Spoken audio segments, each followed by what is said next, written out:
남편과 결혼한 이후 지금까지 희생하면서 살아왔지만 저희 부부의 결말은 결국 이혼을 선택하게 되었습니다. 아무리 좋게 생각해 보려 해도 도저히 남편의 행동이 이해가 되지도 않고 왜 그런 결정을 내렸는지 이유를 들어봐도 납득이 되지 않더군요. 평범하게 살아오던 저희 가정에 예기치 못한 일이 벌어진 건 남편이 떨어뜨린 물건 하나에서부터 시작됐습니다. 남편은 잦은 출장에 일이 하도 바빠서 얼굴 볼 수 있는 시간이 많지 않았었는데 오래간만에 시간이 돼서 같이 외식을 하러 나간 적이 있었어요. 그런데 주문하는 음식이 막 나오고 있을 때 남편 서류 가방 속에 있던 핸드폰에 전화가 울리길래 가방 속에 있던 핸드폰을 꺼냈는데 그 순간 제 발밑으로 선물 포장이 되어 있는 손가락만한 상자 하나가 굴러 떨어졌어요.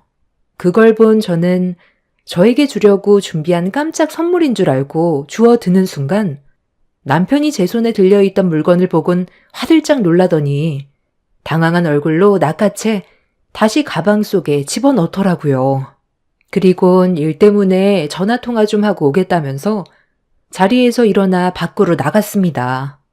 저에게 줄 선물이 아니었다면 그냥 달라고 하면 되는 건데 들키면 안 될 물건을 제가 보기라도 한 것처럼 행동하는 남편의 모습이 더 의심스럽게 만들었어요.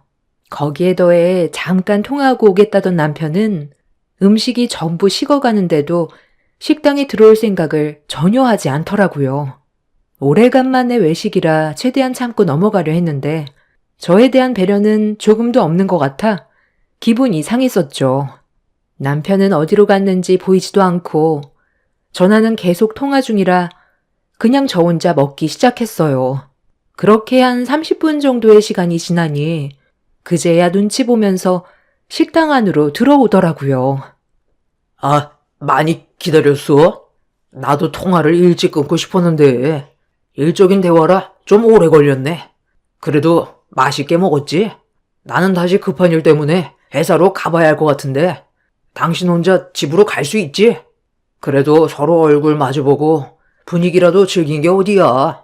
나가면서 결제는 내가 하고 갈 테니까 조심히 들어가.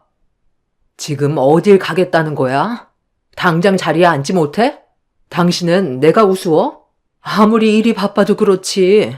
오래간만에 만든 자리인 걸 알면서 나에 대한 배려는 조금도 없네. 맛있게 먹었냐고?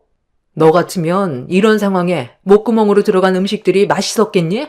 버리기 아까우니까 혼자 겨우 먹고 있었던 거 아니겠어? 그리고 좀 전에 떨어뜨린 물건이 뭐길래 화들짝 놀라면서 내 손이 아플 정도로 낚아챈 건데? 지금 당장 해명하지 못하면 나갈 생각 하지도 마. 지금 내 기분이 어떤 줄 알아? 아, 그거 별거 아니야. 이번에 출장 갈 때 결과가 좋아야 하니까 뇌물 같은 거지. 별로 의미 있는 물건도 아니라서 신경 안 써도 돼. 혼자 음식 먹어서 기분이 많이 안 좋았구나. 일이 많이 바쁜 걸 어쩌겠어. 오늘은 그냥 집에 들어가고 저녁에 같이 술이나 한잔 하던지 아니면 나중에 다시 계획해보자. 내 입장도 이해해줘야지. 무슨 이해? 우리가 시간이 많은 것도 아니고 몇 달 만에 외식하러 나왔는데 꼭 이런 식으로 일정을 망쳐야 돼? 지금까지 당신이랑 살면서 계속 이해만 해주면서 살아왔어. 도대체 너는 나랑 같이 살고 싶긴 한 거야? 이럴 거면 외식하자는 얘기도 하지 마. 이런 삶을 살 바엔 차라리 나도 그냥 미국 들어가서 사는 게 낫겠다. 나는 뭐 이러고 싶었겠어? 일 때문에 그런 건데 당신이 이해를 못 해주면 어떡해? 나도 웬만해선 받지 않으려 했는데 이번 전화는 안 받으면 안 될 정도로 중요한 전화라서 어쩔 수가 없었다고. 내가 도는 것도 아니고 우리 가족 먹고 살아야 하니까 힘들게 일하고 있는데 꼭 그렇게 말을 해야 돼? 당신이랑 나는 정말 안 맞는 것 같아. 나도 이제 지치고 차라리 혼자 사는 게 좋을지도 모르겠네. 지금까지 가족을 위해 땀 흘리면서 열심히 살아온 나한테 고작 한다는 얘기가 이런 것밖에 없어? 남편이 되려 더 큰 목소리로 언성을 높이면서 화를 냈는데 그런 행동들이 저는 이해가 되지 않았습니다.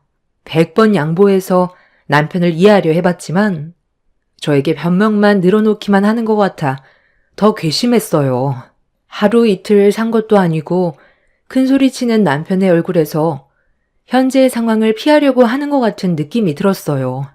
저에게 거짓말을 할 때면 꼭 드러나는 얼굴 표정과 말투들이 있는데 떨어뜨린 물건에 대해 얘기했을 때 상당히 당황스러워 하더라고요. 그래서 저에게 되려 더 큰 목소리로 화를 내면서 급하게 자리를 회피하려는 모습들이 보였습니다. 정성스럽게 포장되어 있던 물건은 제가 봤을 때 사이즈가 립스틱 같더라고요. 아무리 업무 차원에서 샀다고 하지만 상대가 여자고 립스틱을 선물해준다는 게 상식적으로 좀 이해가 되지 않았습니다. 그리고 그날 남편은 집에 들어오지 않았어요. 저를 조금이라도 생각해줬더라면 늦어도 집에 들어왔겠지만 관계를 회복할 생각이 전혀 없다는 걸 알았을 땐 서운하고 실망스러웠어요. 제가 더 화가 났던 건 레스토랑에서 얼굴을 붉히면서 싸운 이후 전화도 안 받고 문자는 당연히 답장도 없었을 뿐더러 그 후로 집에 일주일 만에 들어왔어요. 그런 행동을 봤을 때 제가 느낄 수 있었던 건 더 이상 남편과 함께 하는 시간들이 무의미하다는 거였고 저 말고 다른 여자가 생겼다는 걸 확실하게 직감할 수가 있었습니다. 그동안 무엇을 위해 살아왔나 싶더라고요. 그래도 서로 마음이 맞아 결혼해서 이쁜 딸 하나 잘 키워왔고 성공해서 미국 IT 기업에 취직까지 한 대견한 딸을 보며 지금까지 인생의 행복감을 느끼고 있었는데 이런 모든 삶들이 남편의 행동 하나로 한순간에 무너져 내려 버렸습니다. 들어오자마자 짐은 왜 챙겨? 나랑 먼저 대화부터 해야 되는 거 아니야? 일주일 만에 집에 들어와 놓고 내 얼굴은 아예 볼 생각도 없네? 장기 출장이야. 지금 많이 늦어서 시간 없으니까 말 시키지 마. 어차피 당신이랑 나는 살 만큼 살았잖아. 각자 인생 알아서 살면 되지. 너나 나나 부족한 것도 없잖아. 1시간 내로 기차 타야 되니까 나에 대해 신경 끄고 나 출장 다녀오면 우리 관계 다시 생각해봐야 될 거야. 나는 이미 당신에 대한 마음 정리한 상태야. 그러니까 지금 그 말은 나랑 이혼을 하자는 얘기네? 살 만큼 살았으니까 지긋지긋해서 이혼하겠다는 거잖아. 도대체 그동안 나를 뭘로 생각한 거야? 지금까지 희생만 하고 살아온 나였는데 조금도 불쌍한 감정이 들지가 않아? 우리 딸한테는 뭐라고 그러게? 애비로서 창피하지도 않아? 걔가 받을 상처는 생각 안 해봤어? 잘못한 게 있으면 인정을 하고 관계를 회복하려고 노력을 해야지. 지금처럼 막 나가면 뭐 어쩌자는 거야? 몇 달 전까지만 해도 이 정도까지는 아니었는데 내가 평소에 알던 당신 맞는 거지? 괜히 관계 핑계 대지 말고 솔직하게 얘기해. 나 말고 다른 여자 생겼지? 남자가 되게 분위기가 바뀌고 배우자를 차갑게 대하는 행동들을 하면 100이면 100 다른 여자가 생긴 거라더라. 그래서 지금 관계 정리하자는 말까지 나온 거 아니야. 다른 여자랑 그렇게 살림 차리고 싶어? 말을 못하는 거 보니까 만든 것 같네. 그게 아니라면 이런 식으로 매몰차게 행동할 수가 없지. 레스토랑에서부터 수상 쩍더니 확실하게 여자가 생긴 게 맞네. 언제부터야? 그냥 솔직하게 얘기해. 네가 원하는 이혼 해줄 테니까 속일 생각하지 말고 그냥 털어놔. 우리가 함께 살아온 시간이 몇 년인데 눈빛만 봐도 웬만한 건 다 알 수 있거든? 내 말 무시하지 말고 대답하라니까. 이혼해 주겠다는데도 왜 말을 못해? 내 몸에 손대지 마. 당신이랑 말도 섞고 싶지 않아. 당신도 나에 대한 마음이 이미 떠난 건 맞잖아. 레스토랑에서 꼭 그런 식으로 말을 했어야 돼? 내가 업무적인 일 때문에 어쩔 수 없었다고 얘기하면 좋게 넘어가면 되지. 상황을 꼭 그렇게 만들었어야 됐냐고. 불쌍해 보여서 밥 한 끼 같이 먹어주려고 데리고 나와준 것만도 감사하게 생각해야지. 아주 남편을 개똥으로 하네. 내가 좋게 해주니까 만만해 보여? 나 출장 다녀오면 서류에 도장 찍을 거니까 준비나 하고 있어. 남편은 캐리어에 짐을 대충 싸고 집 밖으로 뛰쳐나가면서 저한테 마지막 말을 뱉은 한마디가 귀에 꽂히는 순간 모든 감정들이 와르르 무너져 내렸어요. 일주일간 연락이 없었던 건 본인이었으면서 되려 큰 소리 치는 모습이 어이가 없었습니다. 남편이 바람을 피우고 있다는 걸 다시 한번 확신할 수 있었던 건 특이한 버릇 하나가 있어서 바로 알 수가 있었어요. 평소 대화할 때는 눈도 잘 마주치면서 대화를 이끌어 나가는데 본인이 저한테 무언가 잘못을 했을 경우에는 제 눈을 똑바로 못 보고 계속 회피하는 행동을 자기 자신도 모르게 나타낼 때가 있습니다. 그런 버릇을 알고 있었기 때문에 남편한테 다른 여자가 생겼냐고 다시 물어봤을 때 제 눈을 회피하면서 말을 하지 않는 모습을 보고 확신을 가질 수가 있었습니다. 어떤 정신 나간 여자가 가정에 있는 남자를 건드렸는지 알아야 할 것 같아 지갑만 챙겨 남편의 뒤를 따랐습니다. 그렇게 도착한 곳은 기차역이었고 시계를 보면서 누군가를 기다리고 있는지 한자리에 멈춰서선 주위를 둘러보고 있었어요. 저는 들키지 않으려고 마스크와 모자를 푹 눌러 쓴 뒤 멀리에서 남편의 동태를 살피고 있었는데 잠시 뒤 충격적인 장면이 눈에 들어왔어요. 멀리에서 제 또래로 보이는 한껏 꾸민 한 여자가 남자에게 다가와 팔짱을 끼는데 그 옆에 제 딸과 비슷한 또래의 여자도 함께 있었어요. 눈앞에 펼쳐진 상황들이 이해가 되지 않았던 저는 조금 더 가까이 다가가 남편 놈과 두 모녀의 행동들을 유심히 지켜보면서 사진으로 증거물을 남기기 시작했어요. 온몸이 떨려왔고 제 눈에 펼쳐진 충격적인 광경을 도저히 믿을 수 없었는데 남편의 얼굴은 저를 대할 때와는 정반대의 모습을 보여주고 있었습니다. 당장이라도 달려가서 남편과 옆에 있던 모녀의 머리채를 잡아 버리고 싶었지만 두 번은 없을 기회를 놓치고 싶지 않아 모든 걸 확실히 해야 했어요. 기차표를 끄는 남편과 같은 목적지의 표를 끄는 뒤 기차에 올라탔는데 남편과 함께 올라탄 여자와의 대화를 뒷칸에 앉아 듣게 되었고 기가 막힌 두 연놈들의 계획에 분노가 치밀어 올랐습니다. 자기가 알아서 다 한다고 했으니까 아무것도 준비하지 않고 우리는 몸만 들어가면 되는 거지? 내가 지금까지 버티고 살아온 게 자기를 만나려고 그랬던 거 아니겠어? 나야말로 함께 해줘서 고맙지. 당신이랑 내가 미국에서 처음 만났을 때 주고받았던 눈빛을 아직까지 잊을 수가 없다니까. 당신과 마주하는 순간부터 우리는 운명이라는 걸 느낄 수가 있었어. 하필 그곳에서 같은 국적 사람을 만날지 누가 알았겠어. 그래서 내가 먼저 연락처를 건네줬잖아. 당신은 나에 대한 감정이 없을 줄 알았는데 연락이 왔을 때 얼마나 놀랐는지 알아? 에휴, 나도 아직 시집 안 간 딸이 있으니까 신중할 수밖에 없었는데 자기가 나한테 연락처를 건네주면서 내 손을 잡았잖아. 그 채취를 한국에 와서도 잊지 못하겠더라고. 그래서 다시 연락했던 거고 아주 잘한 선택이었지 뭐. 자기가 나랑 내 딸을 친자식처럼 챙겨주고 사랑해줘서 믿고 따라가기로 결정을 했던 건데 지금 상황이 많이 안 좋아? 원래 헤어짐이 쉽진 않지만 그렇다고 자기가 이혼 안 해주면 어쩔 건데? 당신이랑 만나기 전에 집에서 한바탕 하고 왔어.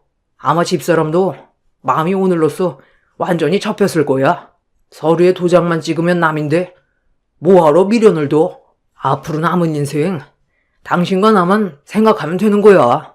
지금 내가 살고 있는 집이 18억 정도 되거든. 내가 집사람과 이혼하고 당신이 내 정식 부인이 되는 순간 당신 이름으로 명의 이전해 줄게. 그러니 걱정하지 말고 나만 믿고 기다려주면 돼. 우리 민영이한테 불안해하고 있는 엄마 앞으로 잘 좀 챙겨달라는 의미에서 아저씨가 용돈 좀 줄까? 민영이가 엄마와의 관계를 허락해줘서 좋은 관계로까지 발전할 수 있게 해줬는데 이 정도는 줘야지. 오늘 여행이 즐거웠으면 좋겠고 앞으로도 이런 시간 자주 보낼 테니 잘 살아보자. 어머, 이 돈 제가 받아도 되는 거예요? 이게 얼마야? 500만 원이나 되는데 너무 무리하신 거 아니에요? 이 돈 금액이 너무 커서 받지 못할 것 같아요. 괜찮아. 이런 말 하기 좀 그렇지만 나 돈 쓸 만큼은 충분히 있으니까 걱정하지 말고 부족하면 또 얘기해. 앞으로 민영이는 내 딸인데 이 정도는 당연하게 해줘야지. 나는 자기를 만난 게 축복인 것 같아. 그동안 정말 힘들게 살아왔었는데 앞으로는 나도 행복해지고 싶어. 우리 평생 함께 할 수 있는 거지? 아, 당연하지. 조만간 좋은 소식 들려줄 테니까 힘들더라도 그때까지만 참고 있어봐. 지금 살고 있는 집 둘이 살기에 불편한 건 없지? 남편과 상간녀가 나눴던 대화의 내용을 바로 뒷칸에서 듣게 된 순간 하늘이 무너져 내려앉았습니다. 바람을 피우고 있다고 어느 정도 예상은 하고 있었지만 이 정도로 일을 크게 벌여놓을 거라곤 정말 상상조차 하지 못했어요. 너무 큰 충격을 받아 핸드폰의 녹음 기능을 켜둔 채 쥐고 있던 제 손이 떨려왔고 눈물이 왈칵 쏟아졌는데 핸드폰에 전화가 울려 급하게 화장실로 달려가 전화를 받았습니다. 남편의 대책 없는 행동에 충격을 받아 딸이 미국에서 집에 온다는 걸 깜빡하고 있던 거였죠. 딸과 통화를 하기 위해 심호흡을 한번 하고 전화를 받았지만 딸의 목소리를 듣는 순간 참아왔던 눈물이 왈칵 쏟아져 버렸습니다. 딸은 제가 오열을 하는 목소리에 많이 불안했는지 무슨 일이 있냐고 물어보는 말에 어떻게 대답을 해야 될지 모르겠더라고요. 딸에게도 상처를 주고 싶지 않았지만 딸도 이 사실을 결국 알게 될 수밖에 없는 상황이었어요. 그렇게 한번 눈물을 쏟아내니 어느 정도 마음을 진정시킬 수가 있었고 딸에게 제가 겪은 모든 사실을 설명해 주었습니다. 미국에서 잠깐 돌아온 딸에게 이런 안 좋은 사실을 알리고 싶지 않았지만 계속 숨기는 것도 아닌 것 같아 솔직하게 털어놨어요. 제 딸도 처음엔 많이 놀란 듯 보였으나 침착하게 제가 현재 겪고 있는 상황에서 최대한 많은 증거물을 남긴 뒤 일단 집으로 오는 게 좋을 것 같다고 설명해 주었습니다. 그렇게 딸과의 통화를 끝낸 뒤 다시 자리로 돌아와 앉았는데 누가 봐도 남편과 상간녀 모녀는 가족이나 다름없었어요. 웃음이 끊이지 않았고 남편은 그 여자와 함께하는 게 진심으로 행복해 보였습니다. 달리는 기차 안에서 반대편 칸에 있는 남편은 상간녀와 좋은 시간을 보내고 있었고 반대편 칸에 있던 저는 마음이 갈기갈기 찢어져 계속해서 눈물을 쏟아내고 있었는데 그동안 내 가족을 지키기 위해 열심히 살아온 내 희생이 한순간에 무너져 내리는 모습을 바로 앞에서 지켜보게 되니 더는 참을 수가 없겠더라고요. 남편과 상간녀의 웃음소리를 더는 듣고 싶지가 않았습니다. 증거물만 가지고 조용히 집으로 와서 딸과 함께 해결 방법을 찾자는 말을 듣지 않고 자리에서 벌떡 일어나 앞뒤 가리지 않고 상간녀의 머리채를 순식간에 잡아 버렸습니다. 갑작스런 상황에 상간녀 딸은 비명을 질렀고 제가 나타날 거라곤 예상을 하지 못했던 남편은 잠깐 동안 당황한 모습을 보이더니 제가 상간녀의 머리채를 잡아 흔들어 버리는 모습을 보고 화가 났는지 많은 사람들이 지켜보고 있는데 저를 강하게 밀쳐버렸어요. 남편의 힘에 주저앉아 버린 저는 다시 상간녀에게 달려들려고 했는데 넘어지면서 발목이 삐끗했는지 일어나지를 못하겠더라고요. 상간녀는 저에게 정신 나간 년이라면서 제 얼굴에 침을 뱉었고 상간녀 딸은 자기 엄마 머리채를 잡았다고 분노해서는 제 머리채를 잡아 쥐어 뜯었습니다. 상간녀 모녀에게 속수무책으로 당하고 있는데도 남편은 이런저를 그냥 바라만 보고 있더라고요. 순식간에 만신창이가 되어버린 뒤 남편이 하는 말은 더 충격이었습니다. 상간녀와 그 딸에게 분이 다 풀렸냐면서 다음 역에서 내리자며 짐을 챙겨주었습니다. 어차피 이렇게 된 거 다시 한번 말할게. 내가 갈 때까지 이혼 서류 준비하고 지금 이 상황 위자료 소송할 거지? 그에 따른 위자료 내가 줄 테니까 일 복잡하게 만들지 말고 최대한 좋게 끝내는 게 좋을 거야. 결국 결과는 이혼 서류에 도장 찍는 건데 서로 더 안 좋은 꼴 봐서 뭐 하겠어? 여기는 어떻게 쫓아왔는지 모르겠지만 네가 뒤나 캐고 다니는 그런 여자인 줄 정말 꿈에도 몰랐다. 도대체 언제까지 나한테 실망을 안겨줄 거야? 이제 없는 정도 떨어져서 미련 없이 끝낼 수 있겠어? 설마 했는데 어떻게 나한테 이럴 수 있어? 지금까지 내 모든 걸 당신한테 쏟아 부었는데 결국 돌아오는 게 이런 거야? 오늘로써 확실하게 마음을 접을 순 있었지만 그래도 이건 아니지. 18억짜리 그 집을 전현한테 주겠다고? 내가 두 눈 뜨고 살아있는데 그 꼴을 볼 것 같니? 어디서 말 같지도 않은 말을 짓거려? 절대로 그렇게는 안 되지. 그 집이 너 혼자 읽어낸 거라 생각해? 어차피 이렇게 된 거 법대로 할 거고 너랑 전현들 추락시킬 거니까 그런 줄 알아. 전현을 내 집에 들일 바에는 불질러 버리는 게 좋겠네.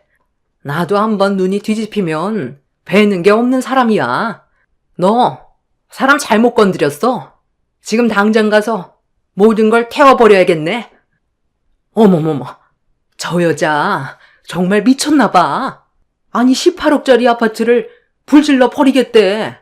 자기야, 말려야 되는 거 아니야? 저 여자 지금 눈에 뵈는 게 없어 보이는데? 미쳐서 날뛰는 사람 말을 믿어? 쓸데없는 짓 하지 말고 위자료나 챙겨줄 테니까 그만 추태 부리고 우리 관계 정리하는 걸로 해. 더 안 좋은 모습 보여봤자 상처받게 더 받아. 저는 남편의 말을 더 이상 듣지 않은 채 힘겹게 자리에서 일어나 다음 역에서 내렸습니다.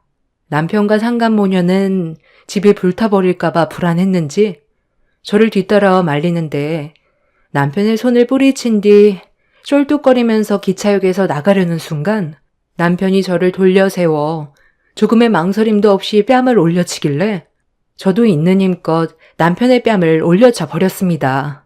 그렇게 몇 번이나 서로의 뺨을 주고받게 되자 조금의 미안함은 있었는지 손을 멈추더라고요. 제 얼굴만한 손으로 남편에게 뺨을 맞았기 때문에 한쪽 볼이 퉁퉁 부은 상태로 눈물을 흘리면서 노려보고 있자 남편은 손을 내렸습니다. 좋게 해결보자고 저에게 부탁했지만 이미 그 말을 들어주기에는 제가 받은 상처가 너무 컸어요.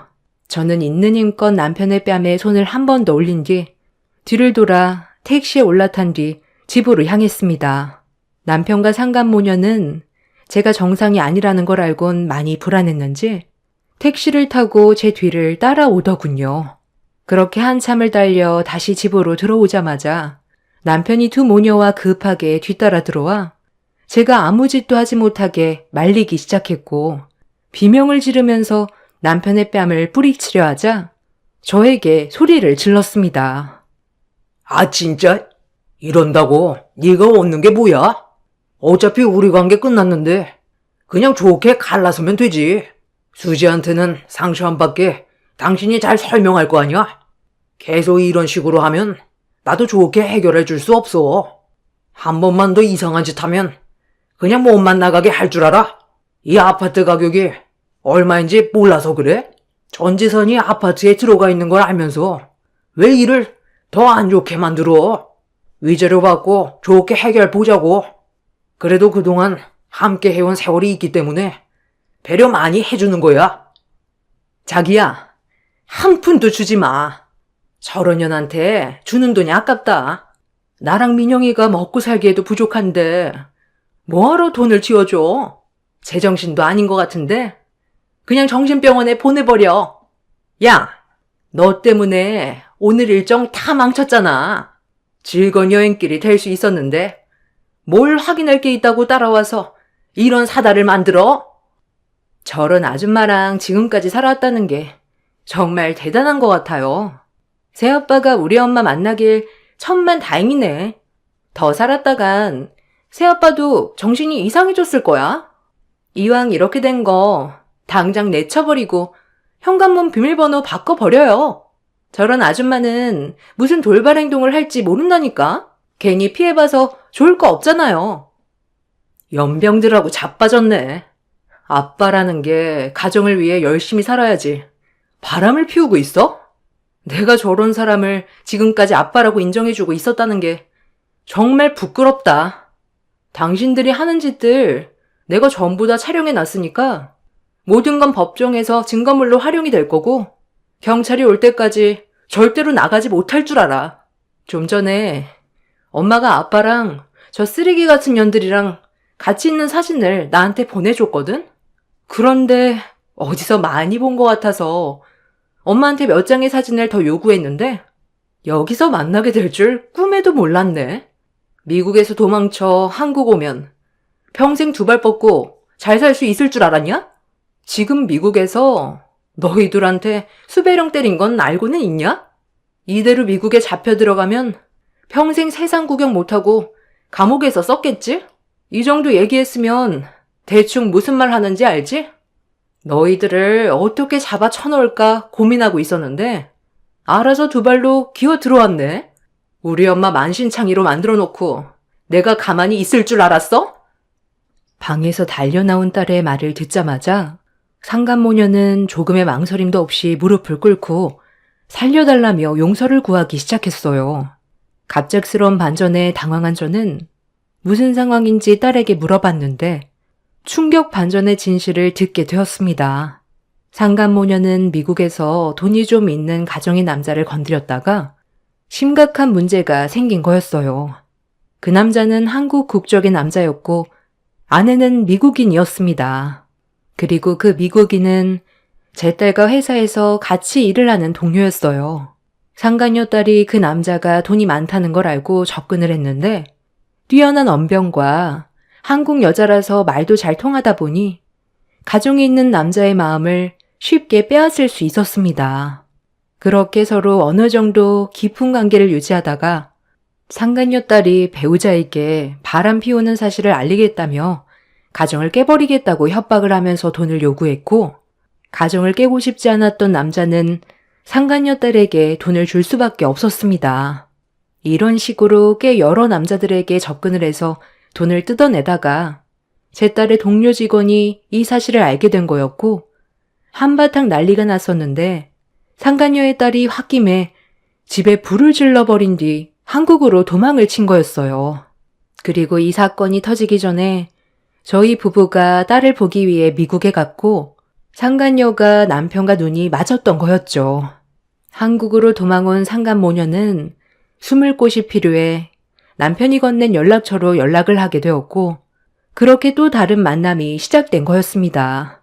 정말 다행히도 딸과 함께 일하던 동료 직원의 아이들은 크게 다치지 않았지만 배우자였던 남자는 아이들과 자기 마누라를 지키려다가 불길에 휩싸여 빠져나오지 못하는 불행한 일을 맞이하게 된 거였어요. 상간녀 딸이 도망쳐 나오는 모습이 CCTV에 고스란히 찍혀 있었고 수배를 했지만 몽타주만 알고 있을 뿐 찾기에는 어려운 상황이었는데 예상치 못한 상황에서 상간 모녀를 찾게 됐던 겁니다. 두 모녀는 미국에서 절대로 처벌받지 않겠다고 난리를 치며 집 밖으로 나가려 했지만 제 딸은 두 모녀를 나가지 못하게 발길질을 하며 막아섰어요.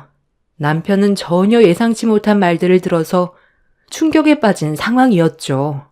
상간녀는 자신이 가지고 있는 전 재산을 주겠다면서 가방에 있던 통장을 꺼내 저에게 던져 주었습니다. 그리곤 비밀번호까지 알려주며 살려달라고 애원했지만 때마침 경찰들이 들어오면서 두 모녀는 붙잡히게 되었네요. 결국 두 모녀는 한국 국적을 가지고 있지만 미국에서 범행을 일으켰던 상황이라 미국에 소환돼 처벌을 받을 수밖에 없었어요. 그리고 남편은 자기를 이용하기 위한 수단이었다는 사실을 뒤늦게 알게 되면서 저에게 용서를 구했지만 저와 제 딸이 받았던 상처가 너무 컸었기 때문에 조금의 망설임도 없이 이혼을 선택하게 되었어요. 그렇게 남편에게 위자료와 재산을 받은 뒤 지금은 미국에서 딸과 함께 살고 있습니다. 그리고 상간모녀는 미국 법령으로 죄질이 무거워 징역 80년형을 받게 되었고 평생 세상의 빛을 볼 수 없이 감옥에서 썩어야 되는 처지가 되어버렸어요. 남편은 뒤늦게 가정의 소중함을 깨닫고 저와 딸에게 용서를 구하고 있지만 받아줄 생각 조금도 없습니다. 제 인생에서 지워버리고 싶을 정도로 증오밖에 안 남아있는 사람이네요. 힘든 시간들이 지나가고 지금은 새로운 환경에서 적응해 살기 위해 노력 중이에요. 이곳에서는 좋은 일만 생겼으면 좋겠습니다. 제 기가 막힌 사연 들어주신 분들 감사합니다. 안녕하세요. 저는 몇 달 전에 남편과 이혼하게 된 40대 중반 여자입니다. 남편은 이혼을 결심한 제가 이해가 되지 않는다며 끝까지 설득시키려 했었지만 더 이상 참지 못하고 이 지긋지긋한 생활 청산하려고 아이들과 함께 뛰쳐나와 버렸어요. 제 성격이 이상한 건지 여러분들의 생각을 듣고 싶어 사연을 신청했으니 진지하게 들어주시면 감사하겠습니다. 처음 시작은 아주버님과 형님의 관계에 좋지 않은 분위기가 형성되더니 안 좋은 소식이 들려왔어요. 대충 느낌은 왔었지만 결국 형님은 아주버님과의 이혼을 선택하게 되었던 거죠. 이혼은 집안의 가장 역할을 제대로 하지 못한다는 거였어요. 저도 옆에서 봐왔었지만 아주버님은 책임감이라는 게 전혀 없어 보였습니다. 그동안 아이들 키우면서 힘들게 버텨온 형님이 대단해 보였었죠. 하지만 형님도 사람인지라 더 이상은 참기 힘들었었나 봐요. 무능력한 남편과 결혼 생활을 유지한다는 건 더 이상의 미래는 보이지 않기 때문에 저 같아도 이혼을 선택할 수밖에 없었을 것 같았죠. 그리고 이 문제로 인해 집안은 난리가 나게 되었고 저희 부부도 시댁으로 급하게 향할 수밖에 없었습니다. 시부모님과 아주버님께서는 이혼만큼은 절대 안 된다며 강하게 거부하셨어요. 살다 보면 이런저런 일 다 있는 거지. 지금 나이가 몇인데 너 입에서 이혼하겠다는 말이 나오는 거야? 나는 절대 받아줄 수 없으니까 꿈도 꾸지 마라. 저런 무능력한 남자와는 더 이상 같이 살지 못하겠다니까요. 어머님, 아들을 왜 제가 책임져야 하냐고요.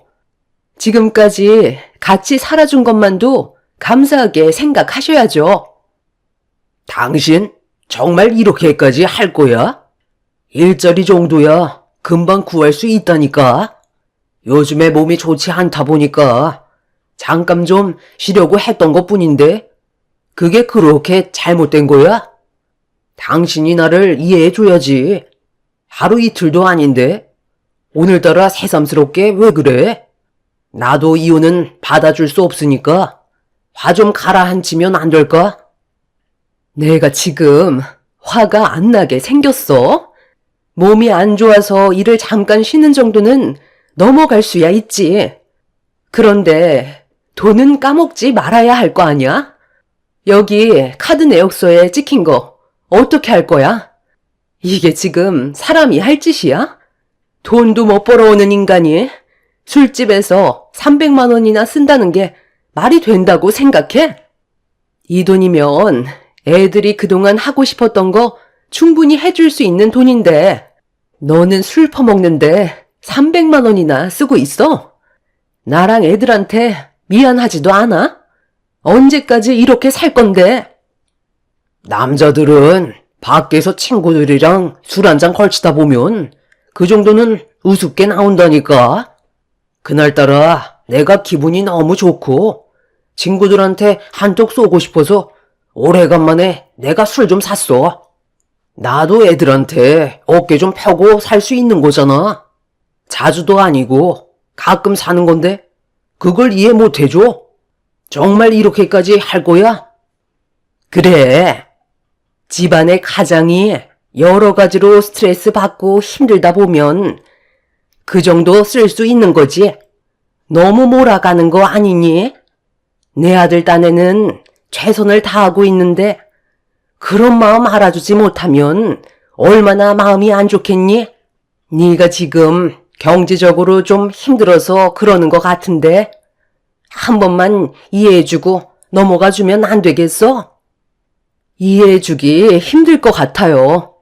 이 사람은 절대 좋은 가장이 될 수 없는 사람이고 경제적으로도 너무 무능력해서 제가 더 이상은 스트레스 받아서 못 살겠어요. 아주버님이 술집에서 300만 원을 썼다는 말을 들었을 때 저도 좀 충격이었습니다.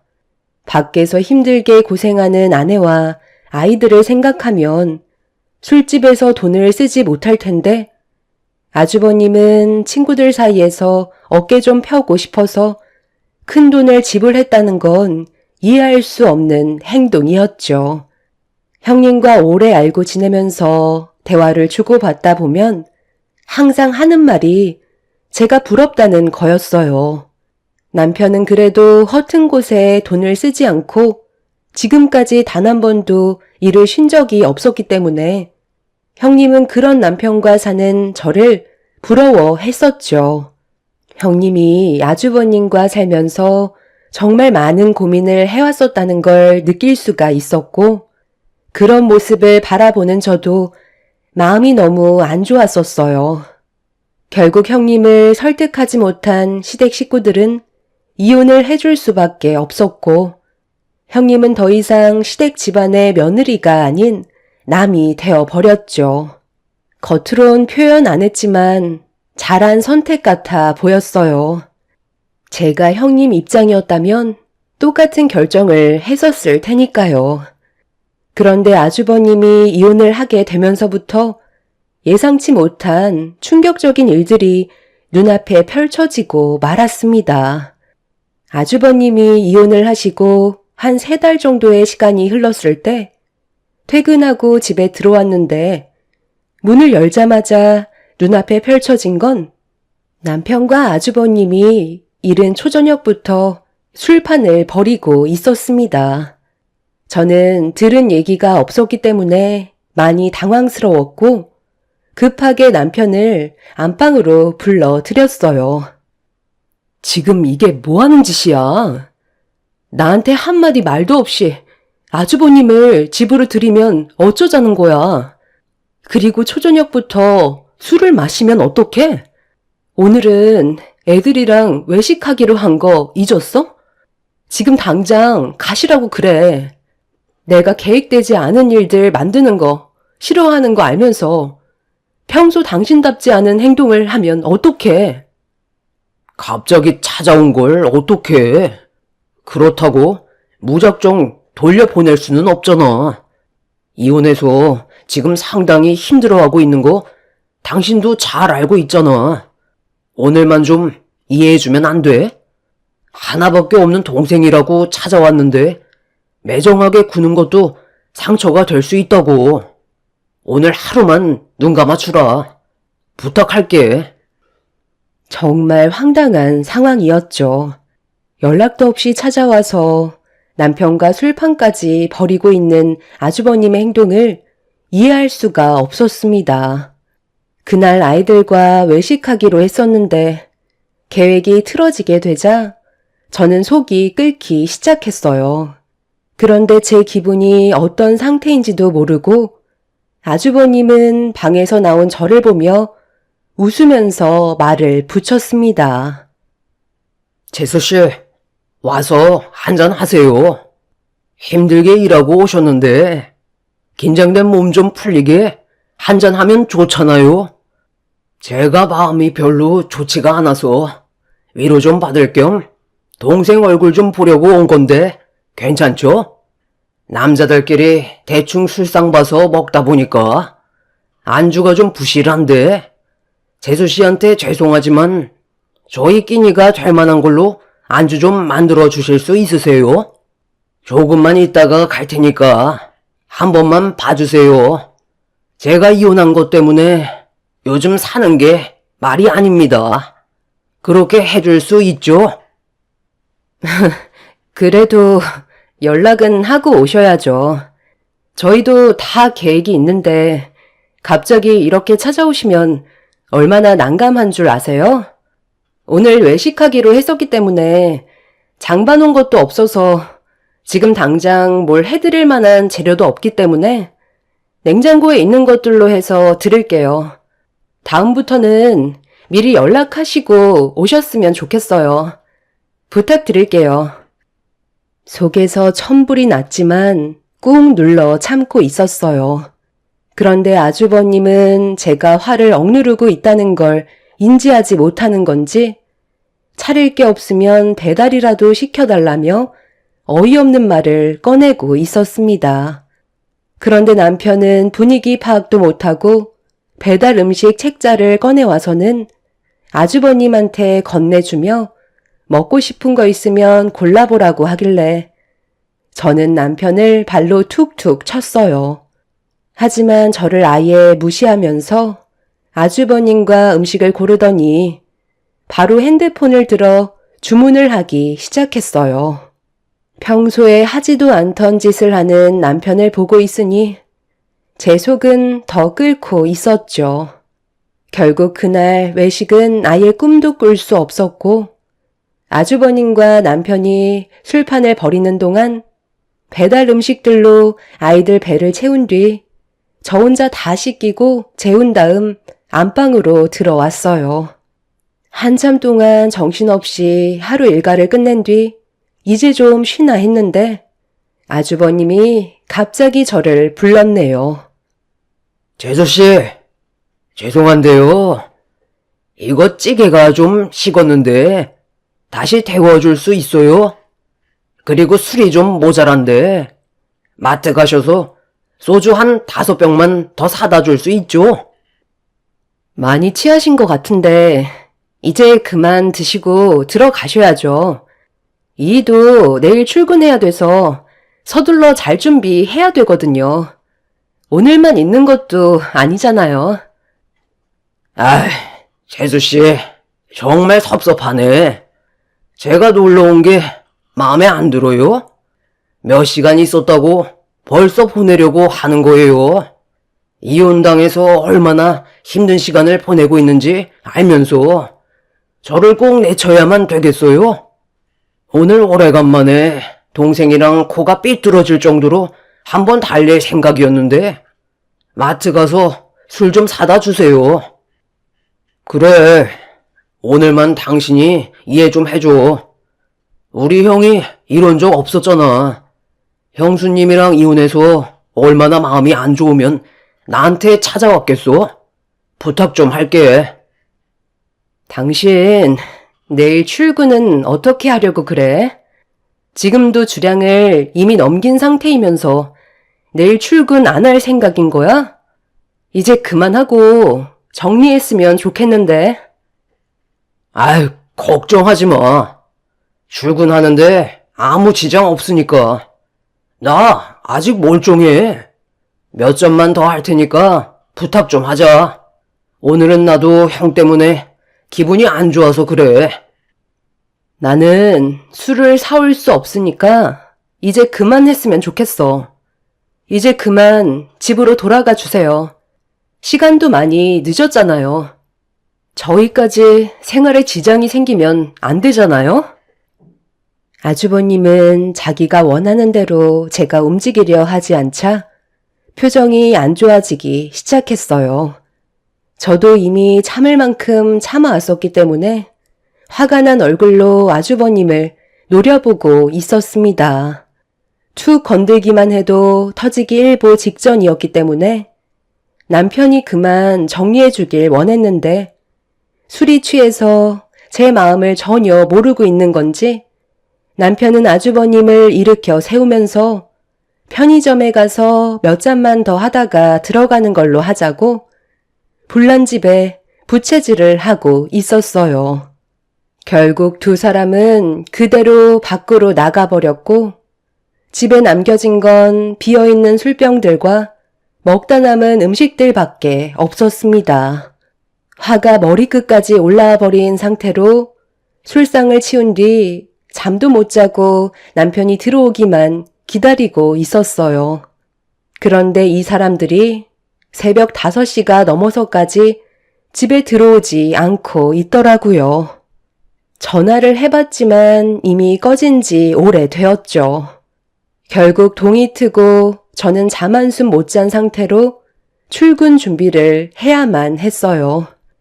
그렇게 아이들 학교 보낼 준비까지 전부 다 끝낸 뒤 집에서 나서려는데 남편이 정신없이 집으로 비틀거리며 달려오고 있었어요. 남편과 말을 섞다가는 저까지 회사에 늦을까봐 나중에 다시 얘기하자며 아이들과 함께 엘리베이터에 올라탔습니다. 저희 아파트가 복도식인데 술을 얼마나 마셨는지 복도에서 술 냄새가 진동을 하고 있었죠. 우리 집안의 균형을 흔들어 버리고 돌아간 아주버님 때문에 그날 시작되는 하루를 완전히 망쳐버려 기분이 정말 좋지 않았었어요. 그렇게 피곤한 상태로 회사 직원들과 아침 인사를 나눈 뒤 회의에 들어가려 하는데 갑자기 남편한테 전화가 왔어요. 저는 회사에 잘 도착했는지 확인하기 위해 전화를 받은 뒤 출근했냐고 물어봤는데 돌아오는 남편의 말은 저에게 충격을 안겨줬습니다. 지금 뭐라고 그랬어?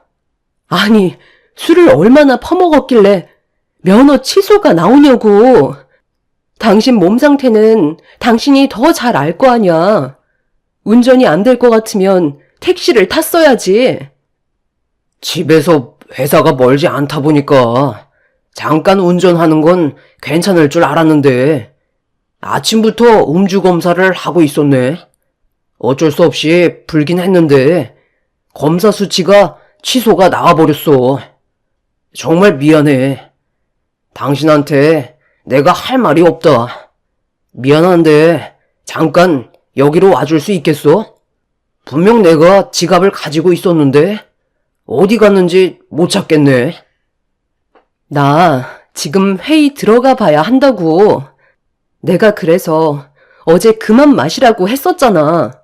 다음날 회사에 출근해야 될 사람이 아침에 들어온다는 게 말이 돼? 아주버님이 이혼한 건 그만한 이유가 있는 건데 그걸 왜 위로해 주는 건데? 결국 피해는 우리가 전부 떠안게 됐잖아. 당신답지 않게 이게 지금 뭐 하는 짓이야? 결국 저는 회사에서 참아왔던 분노가 터지게 되었고 전날부터 받아왔던 스트레스를 아침부터 남편한테 전부 다 쏟아내고 말았습니다. 할 말이 없었던 남편은 미안하다며 저에게 도움을 요청했고 어쩔 수 없이 회사에 사정을 얘기한 뒤 남편이 있는 곳으로 가게 되었는데 충격적인 한마디에 순간적으로 제 귀를 의심했어요. 남편이 운전면허 취소로 인해 벌금으로 700만 원 정도가 나올 것 같다는 믿을 수 없는 말을 입 밖으로 꺼냈습니다. 저는 예상치 못한 대답을 듣게 된 터라 아침부터 다리에 힘이 풀려 그 자리에서 주저앉고 말았어요. 이혼했다고 위로 한번 해주려 했다가 700만 원이 공중으로 날아가 버리는 상황이 오게 되었던 거죠. 저는 아주버님 때문에 이런 일이 생겼으니 당장 700만 원 달라고 전화하라고 하니까 한 번만 넘어가 달라며 지금 상황에 자기 형을 감싸려 들길래 들고 있던 가방으로 남편한테 사정없이 휘둘러 버렸습니다. 결국 이 문제로 시댁에 모일 수밖에 없었고 집안은 한바탕 난리가 나게 되었지만 아주버님은 눈 하나 깜빡하지 않았어요. 지금 면허 취소 벌금으로 700만 원이 나왔는데 웃음이 나와요? 제가 그만 돌아가 달라고 부탁드렸는데 끝까지 한 잔만 더 하겠다고 고집부리다가 이 사태가 벌어졌잖아요. 당장 700만 원 벌금 납부해 주세요. 제 말만 들었어도 이런 일은 생기지 않았을 거라고요. 아주버님 때문에 저희가 왜 피해를 봐야 되는 거죠? 저도 몇 번 벌금 맞은 적 있어요. 그런데 그건 걸릴 수도 있는 거고 걸리지 않을 수도 있는 건데 왜 저한테 벌금을 내달라는 건지 모르겠네요. 그러니까 택시를 타고 갔어야지. 너는 생각이 없는 거냐? 코가 삐뚤어지게 마셨는데 차를 타고 가는 건 사고가 날 수도 있는 거라고. 본인이 충분히 판단할 수 있는 거였으니 저한테는 동생 잘못을 책임져 줄 의무가 없는 거죠. 그리고 현재 저는 그만한 돈도 없습니다. 얼마 전에 살고 있는 집까지 처분해서 필요한데 돈을 좀 써버린 상태라 아예 여유 자금이 없거든요. 700만 원 정도야 둘이서 맞벌이 하니까 그게 지장 없잖아요. 한 달만 굶으면 되는 건데 이런 일로 분위기 심각하게 만들지 말죠. 그래. 살다 보면 누구나 다 실수할 수 있는 법이야. 700만 원이 벌금으로 나가는 건 좀 아깝기는 하다만 그래도 어쩌겠니? 네가 좀 감수해야지. 제가 감수하라고요? 왜 그래야 하는 거죠? 이런 상황을 만든 게 된 건 전부 다 아주버님 때문인데 왜 제가 그걸 떠안아야 하는 거냐고요? 당장 700만 원 주세요. 저 지금 백수인 거 몰라요? 돈이 없다니까요?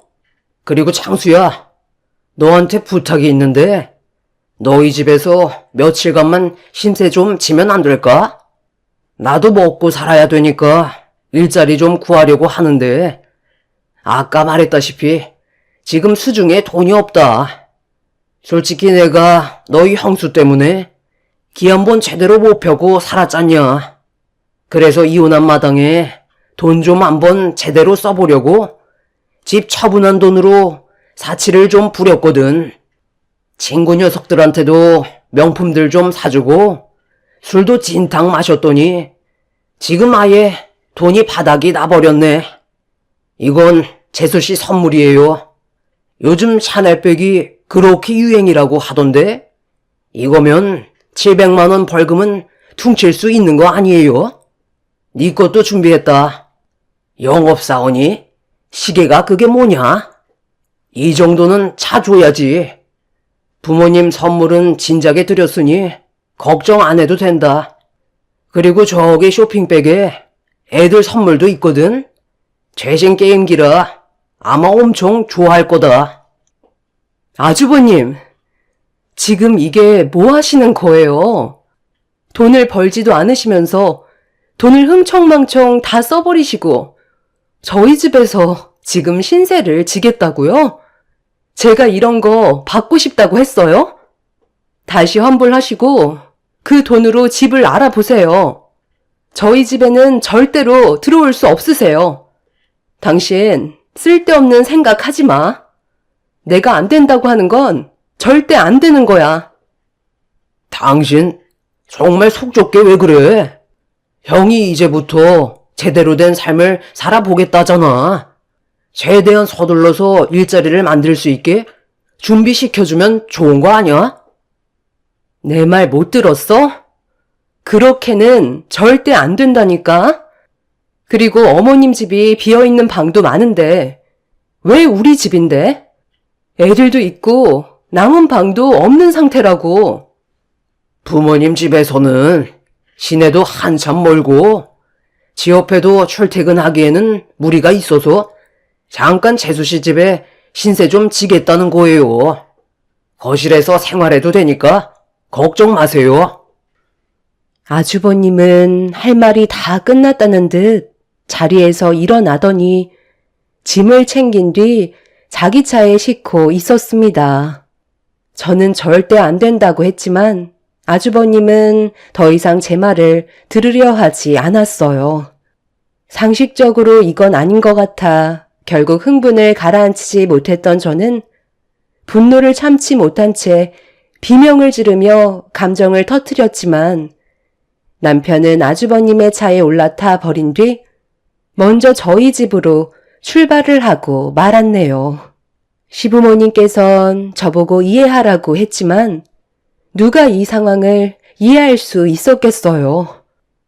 대꾸조차 하고 싶지 않아 저도 급하게 차 시동을 걸은 뒤 아주버님 차를 바짝 뒤쫓았습니다. 제가 따라온다는 걸 의식한 아주버님은 따라올 테면 따라와 보라는 듯 속도를 올렸고 결국 저보다 먼저 집에 도착해 이미 자리 깔고 거실에서 TV를 보고 있었어요. 애들은 게임기를 받아서 기분이 좋았는지 저한테 자랑을 하고 있었죠. 애들이 보는 앞에서 화를 낼 수도 없는 노릇이라 속만 타들어가고 있었습니다.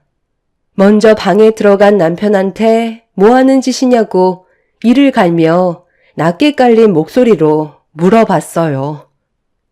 아이, 글쎄, 당신이 좀 이해해 달라니까.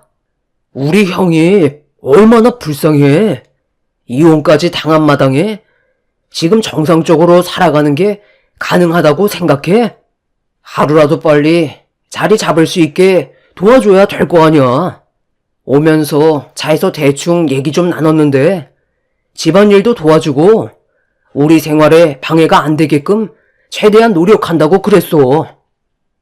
그래서 아주버님이랑 이 집에서 같이 생활하겠다고? 내가 얼마나 불편할지는 생각 안 하는 거야? 왜 당신 생각만 고집하는 건데?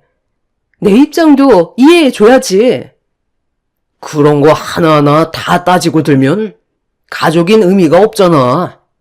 우리가 조금 손해를 봐도 가족이면 좀 더 베풀 수도 있는 거 아니야?